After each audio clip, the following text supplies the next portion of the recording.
The Christmas Pig, written by J.K. Rowling, illustrated by Jim Field. Chapter 21, Disposable. Oh no, the shame of it, cried Comb. We're disposable. Not complaining, are you? Said Scissors in a menacing voice. Because at least you're getting a roof over your head. There's plenty that don't. If you'd rather be surplus, it could be arranged. No, whispered Comb, terrified. I wouldn't rather be surplus. Stop your whining then, snapped Scissors. The town they'd just entered was comprised of low wooden buildings, all of which looked drafty and flimsy. A few feeble lanterns lit the snowy streets. Scissors led the group to a hitching post, where he dismounted, tied up all their mounts, and set the battery, the comb, the ruler, and the chopsticks free, said a cheery voice behind them, and everybody turned around to see a pair of spectacles bouncing out of a building with swing doors that was labeled Saloon. Spectacles was wearing a black Stetson with an L on it and looked far friendlier than any lost adjuster they'd met so far. Good to see you, friends, he cried, beaming, his nose pads flapping like a big mustache. I'm Sheriff Specs. Say Scissors. We heard a rumor that the klaxon went off in Mislade an hour ago. Is it true? It's true, all right, said Scissors. Some things where it shouldn't be. Bless my hinges. That'll mean trouble, said Specs anxiously. He pulled the ragged duster out of thin air, wiped his lenses, then made it magically disappear again while peering more closely at the group. Alrighty, I'll take these folks inside and give them the introduction. Have a shot of lubricant before you head off, Scissors? No time, said Scissors. But you might freeze up, riding back in these conditions. You've got a point, said Scissors, now looking toward the saloon. And you've got too, said the sheriff, roaring heartily at his own joke. Get it? Get it? He looked hopefully around at the group. Nobody laughed. Comb sniffed. Follow me then, folks, said Specs, and he led the way into the saloon. Scissors followed, right behind Jack. It made the back of Jack's neck freckle to hear his sharp points hitting the ground. The bar was lit by a single flickering oil lamp. Moth-eaten velvet curtains hung at the windows, and the wooden floorboards were stained. An old gardening glove was playing a mournful tune on a toy piano in the corner.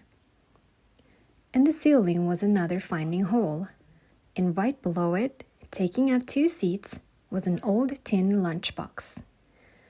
That there's fingers at the piano, said Specs. In fingers, the glove waved her thumb and went back to playing her set tune. And that there's Lunchy sitting neath the finding hole. The lunchbox didn't say anything, but kept staring up at the dark hole in the ceiling, as though she could will a beam of golden light to appear and take her back to the land of the living. Jack couldn't blame her for wanting to leave this gloomy room. He looked around to see whether DP was sitting in one of the shadowy corners, but he wasn't there. Perhaps Jack thought he was asleep in one of the ramshackle houses they'd passed outside. He was wondering how soon he'd be able to sneak out to look, when Specs said, Alrighty then, why don't we all draw up a chair and get cozy? They all sat down. The draft coming through the swing doors was icy cold, and Jack was now doing his best not to shiver. He wished he'd done what the Christmas Pig had suggested back in his bedroom, and bought a hoodie and some shoes, although he wasn't going to tell the pig that. So welcome to Disposable, said the sheriff. We ain't got much in this town, but what we've got, we share. Now I understand. He glanced at the sniffing comb. Some of you ain't too happy to be here. How could anything be happy to find themselves in Disposable? Said Comb, breaking into sobs. It means our owners don't care about us. The chopsticks drooped a little at that. Things in the land of the lost seemed to become extra brandy, quite apart from having mouth and eyes and arms, and the panda eraser side. Now that's not true, sir, said Specs firmly. If nobody cared about you, you'd have been shoved down the waste chute and mislaid. I thought I was special to him, sobbed Comb, ignoring Specs and pulling a single black hair out from between his teeth. We've been together for years. I thought he cared. Come on now, friend, buck up, said the sheriff gently. We cheap old things know how it is. Nobody's heart broke when we disappeared. We're easy to replace, but that doesn't make us worthless. No siree, continued Specs. There's still hope, lots of it. Why, any of you might be found at any moment. I've never even been used, said Battery, looking glum. You'd think I'd be worth more to the family than this. It's Christmas, after all. I thought I'd have a job for life inside the little girl's new remote-controlled car. Well, now you know, Battery, wailed Comb. You're worthless to them. We're all worthless. What you need is a good night's sleep, sir, said the sheriff, getting back onto his arms and inviting Comb to stand up too. Everything will seem better after you've rested. You hurry along to room number 16 now. Up the stairs, first on the right. Off you go, there's a good fellow. Comb looked as though he'd like to argue, but at the moment, a horrible scream echoed down the street outside. Fingers, the gardening glove, stopped playing the piano. Specs, scissors, and even Lunchy turned sharply in the direction of the waist. What was that? Squealed Comb. What happens on the waist is best ignored, said Scissors, who was now drinking his glass of lubricant beside the bar. Just do as you're told, and if you're lucky, you'll never find out what causes the screams. Chapter 22. Adjustments. Once Comb had disappeared upstairs, Specs said, Why don't Fingers play us some Christmas carols, brighten things up? The gardening glove began to play, O Little Town of Bethlehem, but it didn't really help. Jack could tell all the things worth still thinking as he was of the scream. Now, Specs said to the remaining newcomers, the rules here are simple. Just stay within the town limits and keep cheerful. Never forget, at any minute you might be found or adjusted. Adjusted? Repeated the Battery. What does that mean? It means your value up there has changed, said the sheriff. Take your case, Battery. Nobody thinks they need you right now. But let's say they pull off the back of the little girl's remote-controlled car on Christmas Day and realize they haven't got enough batteries without you. That's when you become much more important to them. They will start looking for you harder, and while they're looking, you'll be moved to Bother It's Gone. That's the next town because you've become that much more important to your owners. In Bother It's Gone, you get your own little house, maybe even with the garden. But if you end up staying in Disposable forever, folks, then I hope you'll help me make this the happiest, most vibrant town in the land of the lost. Jack now felt certain DP must be in Bother It's Gone. They needed to get out of Disposable as quickly as possible and head there instead. Alrighty, let's get you all bedded down for the night, said Specs. I'm afraid some of you will need to share a room because we're a little cramped and disposable. Nobody's as cramped as me, said Wheezy, echoing voice. Everyone looked around to see who'd spoken, but there wasn't anyone else in the bar. That you, Haley? Said Specs, grinning in the direction of the lunchbox, who looked very embarrassed. Yes, said the wheezy voice, which Jack now realized was coming from inside the tin box. Can't I come out for a bit, please? It's so dark in here and it smells of egg sandwich. Nope, snapped Scissors from the bar. You stay put. Things that are lost inside things that are lost must stay lost in the things that were lost. That's the law. Jack looked at the Christmas pig, but he didn't seem to have understood this any more than Jack had. But it's horrible in here, wailed the voice. It won't be forever, the lunchbox told her tummy. Huh, said Scissors, with a cruel smile. Don't kid yourself. There's probably a nice new lunchbox waiting under the Christmas tree for your owner right now. Pink with unicorns on the lid. I expect. You think she'll bother looking for an old tin like you once she's got something nice and new and plastic? With a sob, Lunchbox jumped off the 2 chairs and clattered away up the stairs toward the bedrooms, while the wheezy voice inside her said, Ouch, ouch, you're shaking me around. That wasn't kind, Scissors, said Specs in a low voice. Kind? Spat Scissors. It's the truth. Things need to know their place. That's how we all stay out of trouble. He poured the last drops of lubricants over the screw holding him together, then stalked out of the bar on his sharp points into the swirling snow. Specs sighed, then told each new thing which number room they were to sleep in. One by one, the things headed up the stairs until only Jack and the Christmas pig were left. Now Specs seemed to notice them for the first time.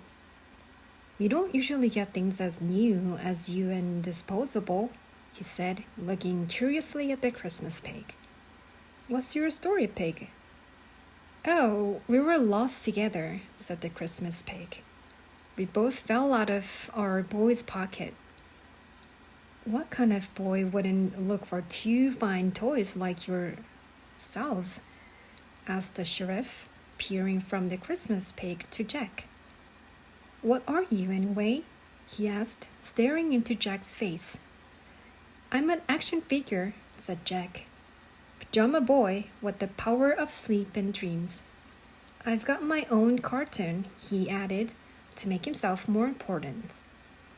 Your own cartoon, you say? Said Specs, still gazing at Jack. Well, remarkable detailing. So you both fell out of your owner's pocket. Our owner's a very spoiled boy, said the Christmas pig. He doesn't care about his toys because he's got so many. As far as he's concerned, one stuffed pig is very much like another stuffed pig, one action figure much like the next. He's even been known to throw his things around and stamp on them. The Christmas pig added, with half a glance at Jack, who scowled. Dearie me, I've heard there are such children, said Specs sadly. Back in my day, children had fewer toys and treasured them. We'd never have seen such fine specimens as yourselves here in olden times. Let me walk you up to your room, Specs went on. You won't mind sharing since you know each other already. He led them upstairs and then along a dark, windowless upstairs corridor with numbered doors on either side. As they passed number 23, the door opened a crack and the tin lunchbox peered out. Am I being adjusted? She whispered. Don't look like it, Lunchy, said Specs. We normally hear about adjustments earlier in the day than this. The lunchbox sighed and closed her door again. Poor thing, said Specs quietly as they walked on down the corridor, finding it hard to settle in. Sheriff Specs, said Jack suddenly. He had to make absolutely sure that DP wasn't here, so he ignored the warning look the Christmas pig was giving him. Have you seen another toy pig here in Disposable? He's around the same height as the pig, but he's just got buttons for eyes and his ears are lopsided. A pig with button eyes and lopsided ears? Said Specs, pausing in the darkness to peer at Jack again. No, son, I can't say I've seen any pig matching that description. Jack was disappointed but not really surprised. Specs pushed open the cracking door of bedroom 20. Chapter 23. The Plan. The moment Specs had gone, the Christmas pig rounded on Jack. What did you ask him about DP for? Because that's why we're here, to find him, said Jack. Isn't it obvious he can't be here in Disposable? Why would you draw attention to us like that? And what was all that about having your own cartoon? The Christmas pig added angrily. Well, Pajama Boy is a stupid name, said Jack, just as crossly. And there has to be a reason a factory made an action figure. Why would anyone make a plastic boy in pajamas? I only hope Specs doesn't tip off the loser that there is an action figure around here who's acting a lot like a living boy who's lost a cuddly pig, said the Christmas pig. If the loss adjusters start asking other toys whether they've ever heard of Pajama Boy and his cartoon, we're really going to be in trouble. We mustn't do anything else to draw suspicion to ourselves while we're thinking up a plan. As Jack couldn't think of a good retort to this, he sat down on the double bed, which made the mattress spring creak, and looked around. The room was lit by a single candle, and the wallpaper was peeling. Cobwebs stretched across the finding hole in the ceiling. Clearly, nobody had been found in this room for a very long time. Meanwhile, the Christmas pig had moved to the cracked window and was staring down into the snowy street. Jack was far too worried about DP to sleep, so after a while, he got up and joined the Christmas pig at the window. Snow was still falling thickly into the dark street outside. Scissors and the horses were gone. Christmas pig? Said Jack after a long stretch of silence. Said the Christmas pig. What does enlivening mean?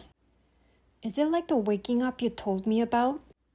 That's it, said the Christmas pig, still looking down into the dark, snowy street. And it happens when human feelings rub off on things. It's not really rubbing off, said the Christmas pig. The feelings come inside us. Enlivening is what changes us from fabric and beans and fluff, or metal and wood and plastic into something more. It can take a thing years to be fully enlivened, but sometimes it comes all at once. That's the way it happened to me today in the toy shop. Holly and your grandpa were discussing which pig to take home to you, and when they chose me, I was enlivened. That's when I began to mean something. The enlivening is when we truly understand what we are made to do. Is that why you want to belong to Holly? Asked Jack. Because she chose you? Yes, said the Christmas pig, after a little hesitation. That's what... But just then, noises in the street below made them both peer back out of the window. Someone's coming, said Jack, scared.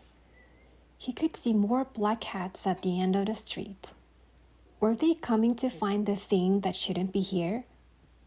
3 new lost adjusters, a razor, a chisel, and a penknife were coming down the street, each of them driving a funny-looking sledge or carriage, an old slipper pulled by a clockwork mouse, a shoebox dragged by a fuzzy toy dog, and a wooden cart with wheels, which was being pulled along by 2 elephant ornaments, one made of marble and one of brass. 3 passengers, a bus pass, a key, and a passport sat in each of the vehicles, behind the lost adjusters who was driving. As Jack and the Christmas pig watched, the carriages stopped beneath the lanterns outside the saloon, and Sheriff Specs came bustling out onto the street to greet them. Slowly and carefully, the Christmas pig opened the window. It gave a little squeak, but fortunately, the new arrivals were making too much noise down below to hear it, and now Jack and the Christmas pig were able to hear what Specs and the lost adjusters were saying. "Howdy, friend," cried Specs. "I was expecting you an hour ago." "We got held up. There's a new checkpoint," said the penknife, who wore a furry black hat. "Haven't you heard? Seems there's a thing down here that shouldn't be in the land of the lost at all." "Shiver my screws, you don't say," gasped Specs. "When's the last time that happened?" "I can't recall it ever happening," said Penknife. "You seen anything acting oddly, Specs?" "Well, now," said Specs slowly. "Funny you should say that. I was just talking to a pair of toys who I thought was acting a mite oddly." Jack and the Christmas pig exchanged frightened glances. "Then you'd better contact captors at once," said Penknife sternly. "The loser will eat you as well as them if it turns out they're the things that shouldn't be here. Anyway, here you are. 3 new citizens for Disposable from Bother It's Gone." "Or you 3, he shouted rudely at the passengers sitting in the vehicles. "Out." Now, said Specs as the bus pass, key, and passport all climbed down into the street where they stood huddled together looking miserable. "There's no need to treat them rough just because they've been adjusted." "I'm in a hurry," snapped Penknife. "It's the usual story for these 3. They've all been replaced up there, so the trouble they caused is over. But I've got an order to adjust 3 of yours. Here." He handed Specs his list. "Pokey," Specs read out loud. I had a hunch she wouldn't be with us long. Fingers." "Oh dear," said Specs sadly. "We'll miss her at the piano. And bless my notepad, Lunchy too." "The moms realized her little girl's lost inhaler is inside her," said Penknife. "The girl's got asthma. The mom's keen to find that lunchbox now." Jack suddenly gripped the Christmas pig's soft arm. "What?" whispered the pig.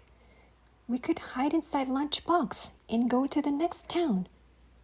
"What if they make lunchbox open at the checkpoint?" said the Christmas pig. I don't know," Jack admitted, frightened at the prospect. "But what if Specs reports us to captors?" The Christmas pig thought for a few seconds. His snout crinkled up, then said, "All right, but leave the talking to me, and don't mention having a cartoon.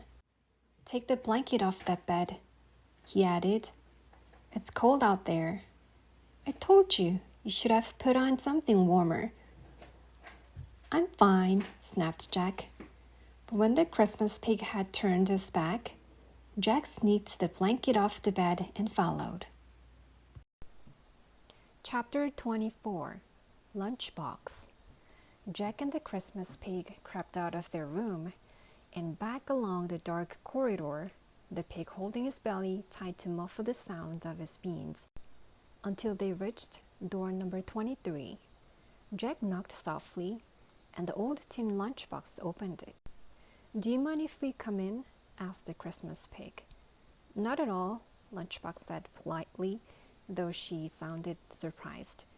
Lunchbox's room was quite as dark, as shabby as the one they'd left, and even smaller. It looked over the back of the saloon, across the many low wooden houses of Disposable. Snow was still falling heavily past the window. "Good news," the Christmas pig told Lunchbox. "The adjusters have just arrived. If you can prove you've got an inhaler inside you, they're going to take you out of Disposable." "Well, of course I can prove it," cried Lunchbox joyfully, and she let her lid fall open. Sure enough, inside sat a glum-looking inhaler, who said in a wheezy voice, "If I'm the reason we're being adjusted, why can't I—" But she didn't finish her question because the Christmas pig had just jumped into the lunchbox beside her and covered her mouth with his trotters. Jack squeezed inside too. It was very cramped, and he could smell the egg sandwiches. "That's extremely rude," said Lunchbox's shocked voice from above them. "You can't just walk in without an invitation." "Shut your lid," said the Christmas pig fiercely, "or we'll tell them you offered to smuggle us to the next town, and you'll be checked out onto the waste for helping surplus." Get out, cried the lunchbox, jumping up and down as she tried to dislodge them. But Jack and the Christmas pig clung on. "I'll tell them you jumped in and tried to make me smuggle you." "It'll be our word against yours," said the Christmas pig. "And what's more, if you don't help us, my action figure friend here will break this inhaler. And if the inhaler's broken, you'll never be adjusted. Drama boy's got remarkably fine fingers, you know, perfect for breaking things." Even though the whole idea of getting inside the lunchbox had been Jack's, he now felt both frightened and guilty. He couldn't help feeling sorry for the lunchbox, and he definitely didn't want to break the inhaler. He was also shocked at how mean the Christmas pig was being to these poor things. But before he could say any of this, there was a knock on the door. "Lunchy!" came Old Speck's voice from outside in the corridor. At once, Lunchbox slammed her lid shut, leaving Jack and the pig squashed together in the dark with the inhaler. "Yes," they heard Lunchbox say in a quavering voice. "Good news, you're being adjusted."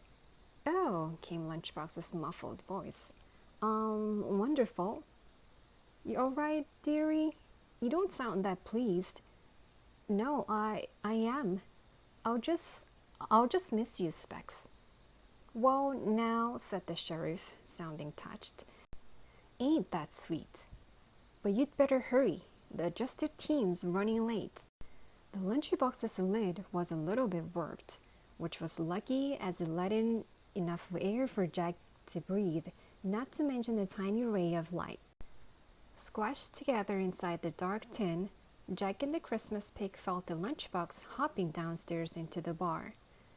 Lunchy's tin bottom made such a rocket, crossing the wooden floor, that Jack felt safe to whisper to the Christmas pig, who still had his trotters clamped over the inhaler's mouth. There was no need to threaten her like that. "Do you want to find DP or not?" "Of course I do," said Jack. "But you're horrible," says the boy who tried to pull off my head, said the Christmas pig. "Stopping going on about that. I've said I'm sorry." The lunchbox kept bouncing along, and Jack knew they'd reached the street when they heard the paint knight's voice quite close by. "You there, lunchbox? You ride in my wagon, as you're biggest. Here, Chisel, help her up." No, I can manage," said Lunchbox, sounding scared. Jack guessed she didn't want any of the lost adjusters to feel how heavy she was, when she was only supposed to have an inhaler inside her. She made several little jumps, then finally managed to land with her clunk inside the wooden wagon. "Sorry I'm late," came a new voice. "I'm so pleased to be going. Now that you haven't been kind, Specs. Very kind. But I won't miss sharing a room with Hanky. He hasn't washed since he got here." "Poor fella," said the sheriff sadly. "He's given up. Some things do when they haven't been found for years. Well, good luck, Pokey. Goodbye, Fingers. Goodbye, Lunchy. We'll miss you." "So long, Specs," called Penknife. "Mind you contact captures about those toys now." The wooden wagon moved off.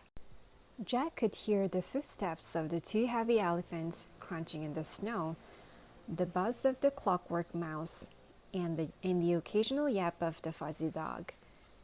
"I'm going to let go of you now," the Christmas pig whispered to the inhaler.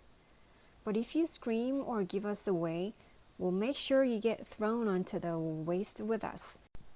The inhaler gave a little puff, which seemed to be her way of agreeing, and the Christmas pig let her go.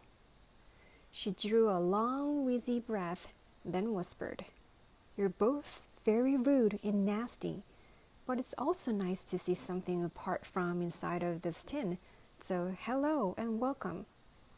The three carriages moved on for what felt like at least an hour, and Jack was getting quite tired of the smell of egg sandwiches when they heard a voice from up ahead. "Halt!" The wooden wagon trundled to a stop. Jack and the Christmas pig looked at each other, and Jack could tell from the expression in the pig's little black plastic eyes that he too was scared. "Documents," said the rasping voice. They heard the shuffling of papers. "One Pokemon card, Pokey. Owners realized could be valuable." "Check," said the cruel voice. "One gardening glove, Fingers. Owner can't find new ones as comfortable." "Check." "One lunchbox, Lunchy. Owners remembered there's an inhaler inside her." Something banged hard on the side of Lunchbox, who let out a yelp of pain. "You in there, inhaler?" snarled the voice. "Yes," called the inhaler. "Check," said the cruel voice. "All right, you can proceed. Keep your eyes peeled, though, Penknife. We're on high alert. I suppose you've heard there's something down here that shouldn't be." "Yes, any description yet?" asked Penknife. "Not yet," said the cruel voice. "But I've never seen the loser so angry." "You've seen him?" said the Penknife nervously. "Oh yes," said the cruel voice. "He told me the night for miracles and lost causes won't last forever. Once it's over, finders keepers." "What does that mean?" asked Penknife. "No idea," snarled the cruel voice. "Just keep watch for anything acting strangely." With that, the wooden cart rolled on again. "He dented me," Lunchy complained to Penknife. "Well, that's Hammer for you," said Penknife. "Never looks when he can bash." He raised his voice to address all three passengers. "You lot might as well get comfy and sleep, if you can. We've got a long way to go." The cart now started to move uphill. Jack, who found himself first to the back of the lunchbox, managed to curl up in a corner, wrapped in the blanket he'd brought from Disposable, with his face lying against the Christmas pig's soft head. It wasn't at all like curling up with DP, but it was comfier than leaning against the cold tin wall.